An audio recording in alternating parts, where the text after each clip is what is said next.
بسم الله والحمد لله والصلاة والسلام على رسول الله. I remind you all to have a sincere intention in your heart when attending the lesson, seeking reward from Allah Ta'ala. We started talking about the rules that apply to the apostate. We said the apostate is a person who was a Muslim, but then committed something that made him become a non-Muslim. So an apostate is a kafir. Among the rules that apply to the apostate that we mentioned is that his marriage contract before the consummation of the marriage becomes invalidated. So if an apostate, man or the woman, apostatizes, and this person was married but had not consummated the marriage becomes invalid. Okay? Right away, when this person apostatizes, the contract becomes invalid.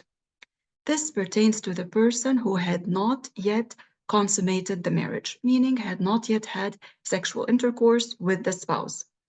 As for the person who had intercourse with the spouse, who had already consummated the marriage, in this case, if one of them commits apostasy, here we see if this person who committed apostasy returns to Islam within the post-marital waiting period, then we say the marriage contract is still valid.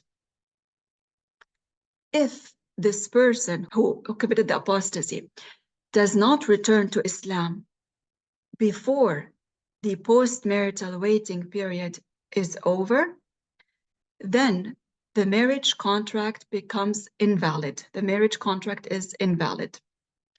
If this person returns to Islam after the post-marital waiting period is over, and they want to be back together as husband and wife, they would have to do a new contract because the previous one became invalid. Now, what is the post-marital waiting period? For the woman who menstruates, who has her menstrual cycle, so the woman who menstruates, this post-marital waiting period is 3 intervals of purity, meaning 3 intervals of no menstruation. Okay, so for example, if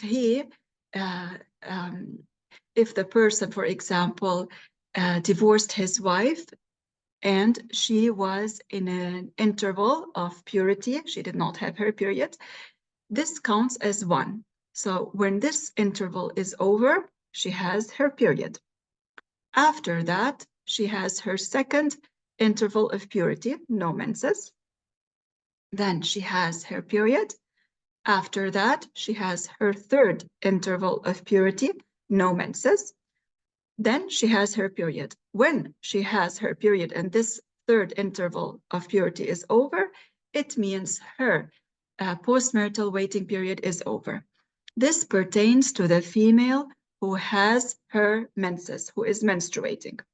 As for the female who does not menstruate, her postmarital waiting period is 3 lunar months.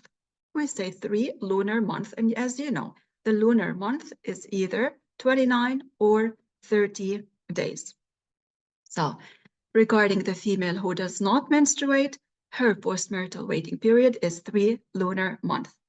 As for the woman who is pregnant, her postmarital waiting period is when she delivers, okay? Whether that is in 5 months, in 6 months, in 2 weeks, her postmarital waiting period is over when she delivers the baby. Going back to our topic, which is the rule that applies to the apostate. If this person returns to Islam before the postmarital waiting period is over, then we say the contract between them is still valid. Now, I also mentioned yesterday, when one of the 2 spouses commits apostasy, the other one is not to remain in a relationship with this person, because it is unlawful to have a relationship, a sexual relationship with this person who committed apostasy. So, for example, if the woman, the wife, knows that her husband committed apostasy, let's say, for example, she heard him cuss Allah or cuss any of the prophets. They had an argument, for example, and he became angry and he cussed the month of Ramadan, for example, if they were in the month of Ramadan. And we said being angry is not an excuse, okay? So by him cussing Allah or cussing any of the prophets or cussing the month of Ramadan, he committed apostasy. He became a non-Muslim. If he does not say the two shahada to return to Islam, she is not to remain with him in this relationship if he does not return to Islam. So let's say, for example, she tells him to say the two shahada, but he does not do that. So she knows that he is now a kafir. If he wants to get close to her, to have a sexual relationship with her, she is not to allow him, okay? In fact, she is not to be with him alone anymore. Some females, they know of their husbands having committed apostasy, and they know that this husband did not return to Islam. Yet they remain in this relationship when they are not supposed to. And some females might say, but what do I do? I have children with him. Where do I go? I do not have a job. Even if you do not have a job and you have children with this man, you need to follow the rules of the religion, and you rely on Allah. You are not to remain with this man. So she needs to leave. If he is not leaving the house, she needs to leave, because she is not to stay with him anymore. She is not to allow him to be close with her, to have a sexual relationship with her anymore. And she relies on Allah. She tries to find a job, inshallah, things will be facilitated with her when she obeys Allah. Inshallah, things will become easy on her when she follows the rules of the religion. Okay? Now, we said that if this person does not return to Islam, there are rules that apply to this person. Among these rules is that the marriage contract of this person is not valid to anyone. So, if we know of a person who is an apostate, he is not allowed to marry neither a Muslim female, nor a Christian or a Jew, nor an apostate female like him. You know that in the religion of Islam, the Muslim is allowed to marry a Muslim female or a Christian or a Jewish female, okay? He is allowed to marry any of these. He is not allowed to marry an apostate female, for example. But as for the one who is an apostate, his marriage contract is not valid neither to a Muslim female, nor to a Christian female, nor to a Jewish female, nor to any other than that. Okay, his contract is not valid. And here I want to draw your attention to a matter in regards to the Muslim female. The Muslim female is only allowed to marry a Muslim man. She is not allowed to marry a Christian or a Jew or an apostate. She is only allowed to marry a Muslim man, and this is clearly stated in the religion. SubhanAllah, we said that we're living in times where ignorance is widely spread, and I have seen several writings and videos of people who claim, of a female who claims that she is married to a Christian male where she is a Muslim. This contract is not valid. Whether they do the contract with two male witnesses, or whether they do a contract, in the court, like some people nowadays, they say they want to do their contract in a court and they don't want to do it following the rules of the religion. The contract of this Muslim female is not valid to a non-Muslim male. So every time they are having a sexual relation with each other, they are committing zina. Even though nowadays it is spreading on social media of Muslim females claiming to be getting married to a Christian male, this contract is not valid. Subhanallah. So please do not be influenced by famous people, whether they are actors, whether they are singers.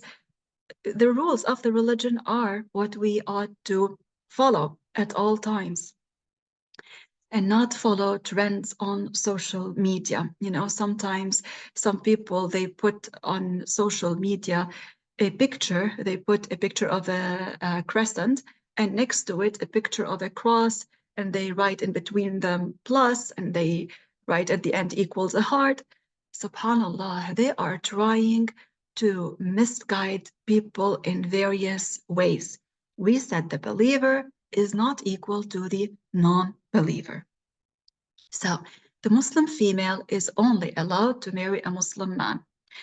If this person who committed apostasy was a Muslim female, her contract would not be valid to anybody.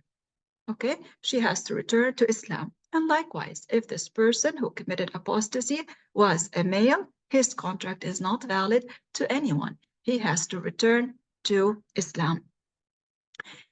And the Prophet ﷺ said in a hadith, if a person comes to ask for the hand of your daughter in marriage, and this person, you accept his belief, meaning he has the proper belief, he is a Muslim, and you accept his manners, then give him in marriage.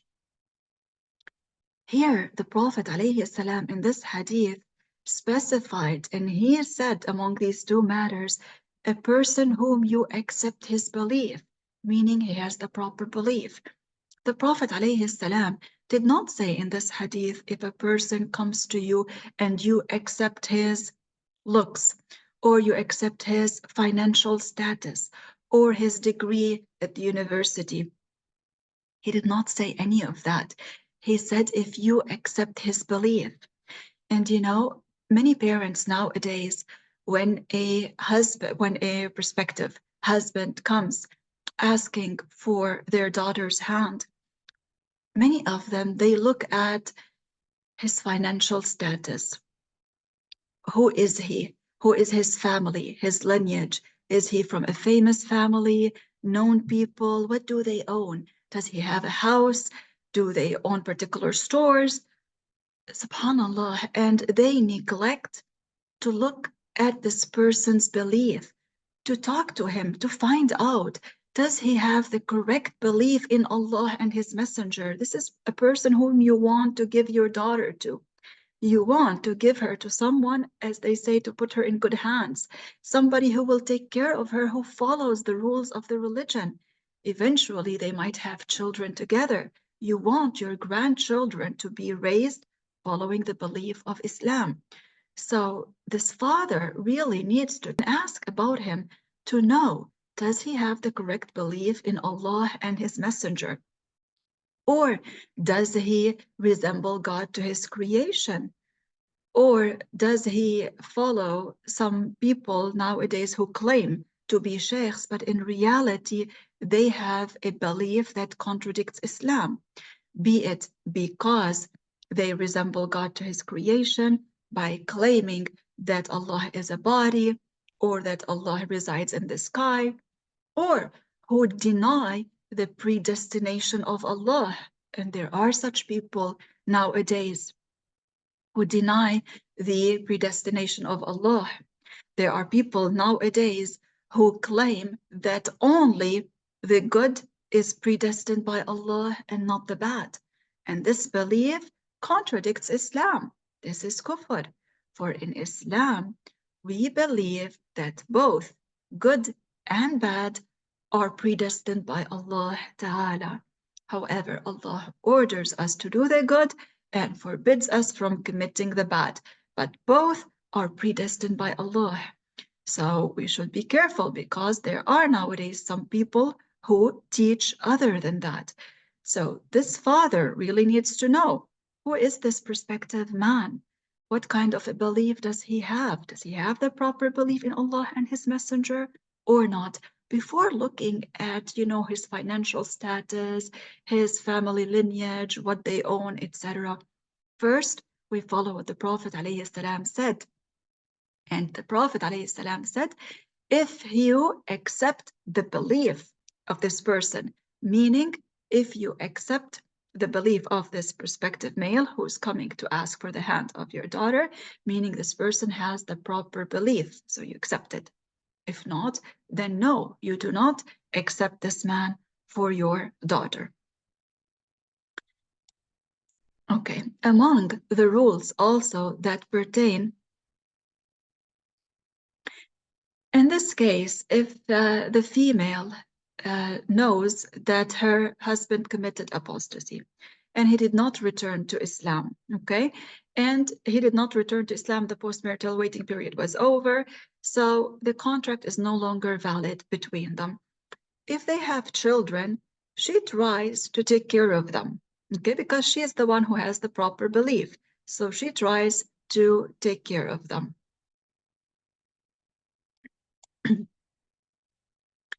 Also, among the rules that pertain to the apostate is that what he slaughters is not lawful for us to eat.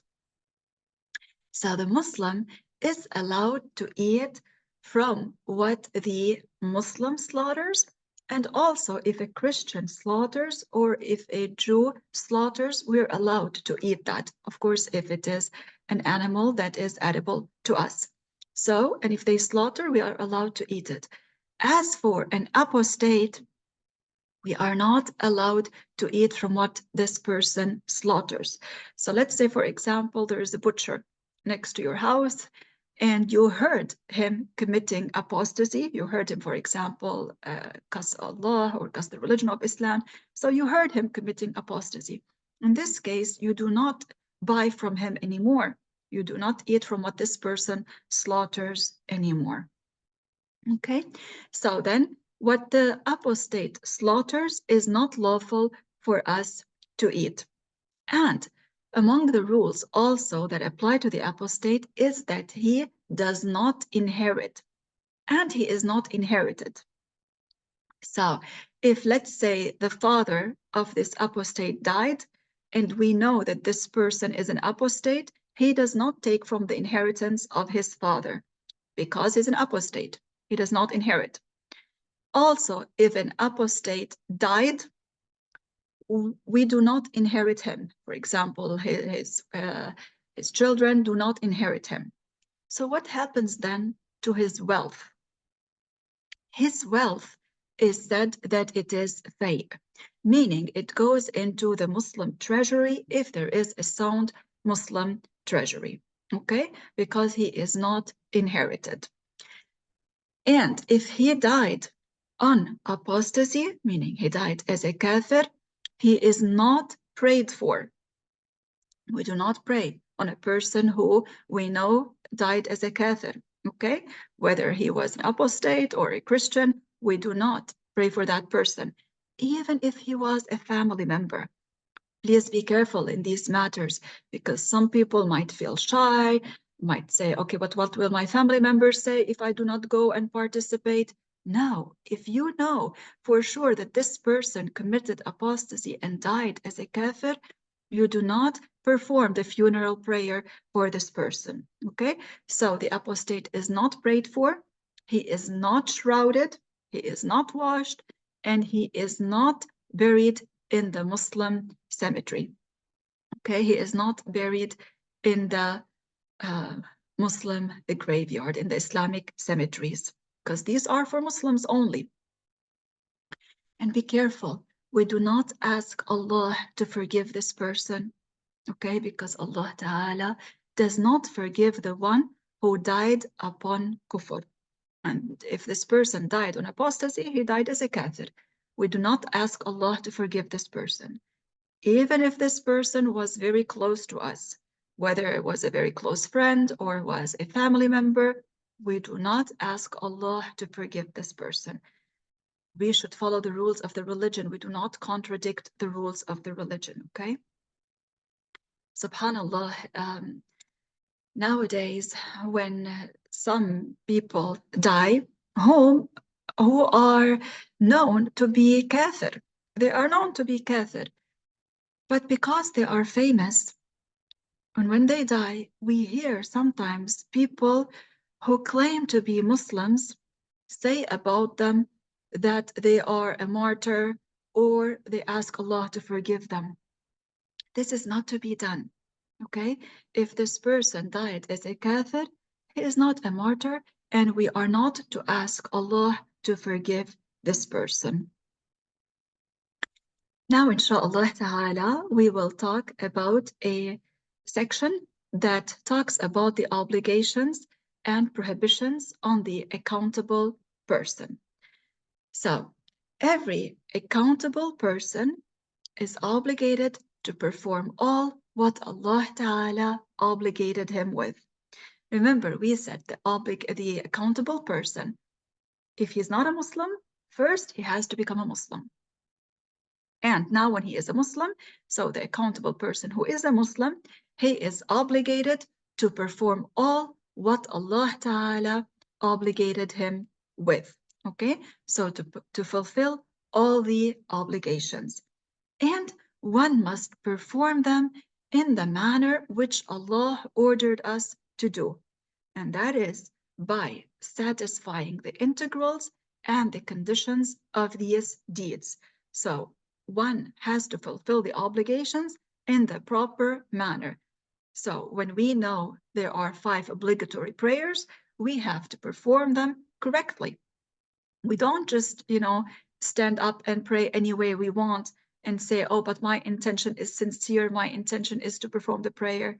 No, we have to fulfill these obligations by satisfying their integrals and conditions and avoiding their invalidators.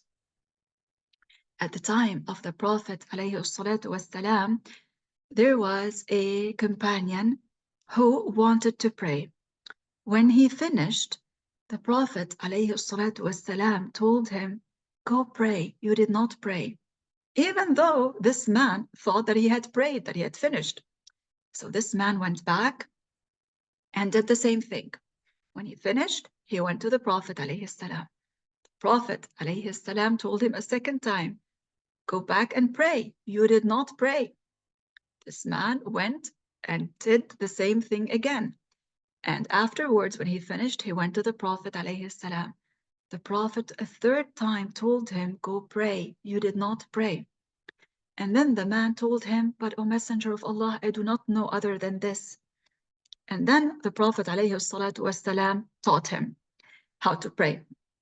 Because, if the person knows how to pray, but he did not perform the integral, then he repeats and he performs the integral, for example. But it turns out that this man did not know other than what he was doing. He did not know other than that. And so when the Prophet ﷺ knew that, he guided him to performing the prayer in the correct way by telling him how to perform the prayer properly.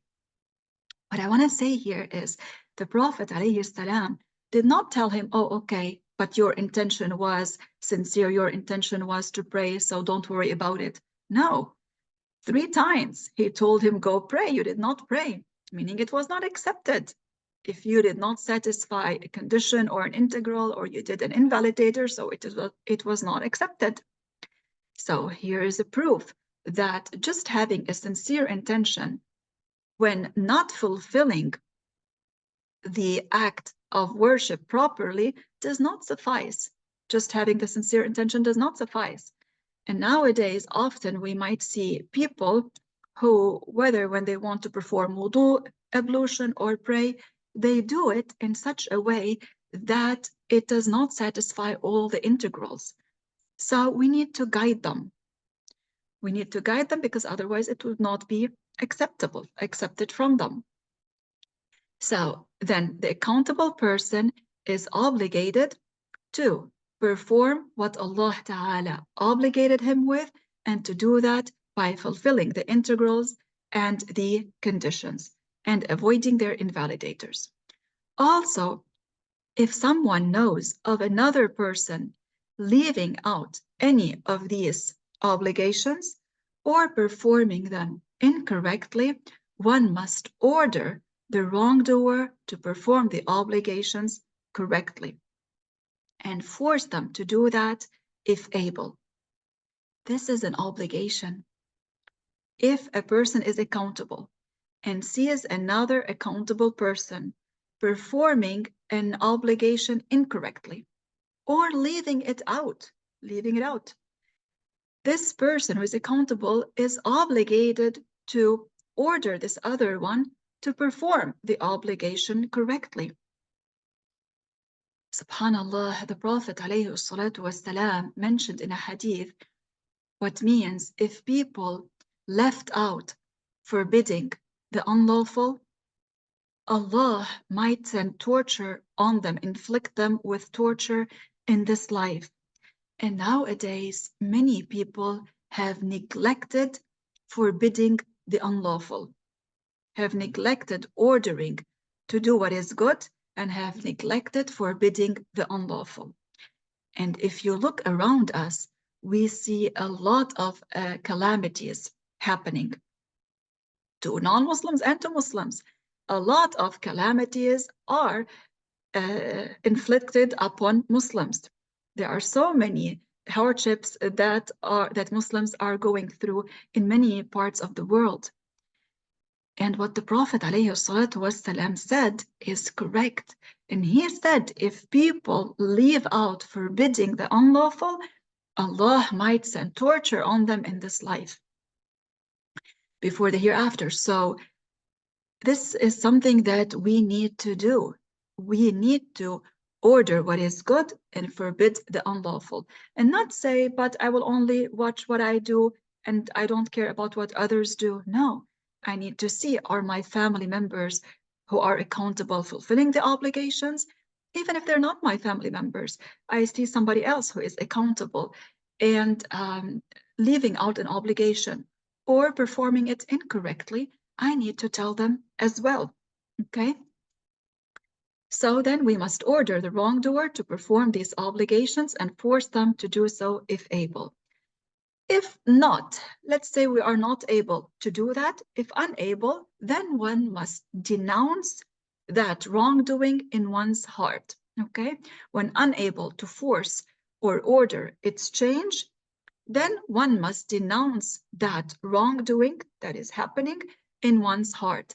And this is the weakest degree of faith, meaning this is the least that one is required to do if unable to enact a change.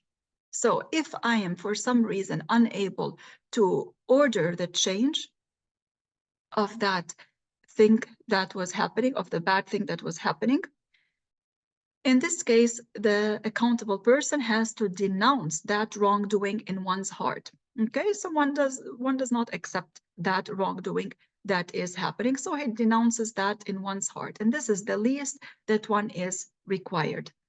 And here, I want to tell you that when forbidding the unlawful, it is a condition that forbidding it does not lead to a graver sin, okay? So when a person wants to forbid the unlawful, it's a condition that him forbidding it does not lead to something worse, to a graver sin. I'll give you an example. If you know that a person is drinking alcohol and you want to stop him from that, let's say if you know you take the bottle of alcohol and you empty it. You know, if you do that, he might cost Allah. Let's say this person does that usually, so you know this. Drinking alcohol is an enormous sin, but cussing God is kufr, so it's graver. So if you know this person does that, you are not to take that bottle from him. Do not talk to him. If you think that he's going to commit kufr, you do not talk to him then. So if you know then this person, if you forbid him from doing the unlawful, he commits a graver sin, then you do not forbid it, because it's a condition when forbidding the unlawful that it does not lead to something that is worse, that is a graver sin. Okay? And it is also obligatory to leave out all the prohibited matters. Okay? And forbid whoever commits them, and to forcefully prevent the wrongdoer from committing them if able. So first we talked about the case when one orders a person to fulfill the obligation. In this case now, we mentioned if a person is committing a sin, one also has to prevent this person when able to do that, okay? In a way that does not lead to them committing something worse. If unable, okay, if unable, then we denounce that in our heart. We denounce this wrongdoing that is happening in our heart. I don't know, sister, what you mean with leaving the situation. First, you try to prevent them from committing the unlawful. Or if they are not doing an obligation, you order them to do it. If they don't listen to you, so you tried and they don't listen to you, you denounce it in your heart. Yeah. But let's say the sin that was committed was riba. Okay. It was gossiping. They were committing riba, and inshallah we'll talk more in details about what riba is. But let's say they were committing riba, and you tell them to stop, and they do not. In this case, yes, you leave the session. Okay. In this case, you do not remain seated with them listening to the riba. In this case, you leave the session, and of course, you denounce that sin that is being committed in your heart, and you leave the session. Okay.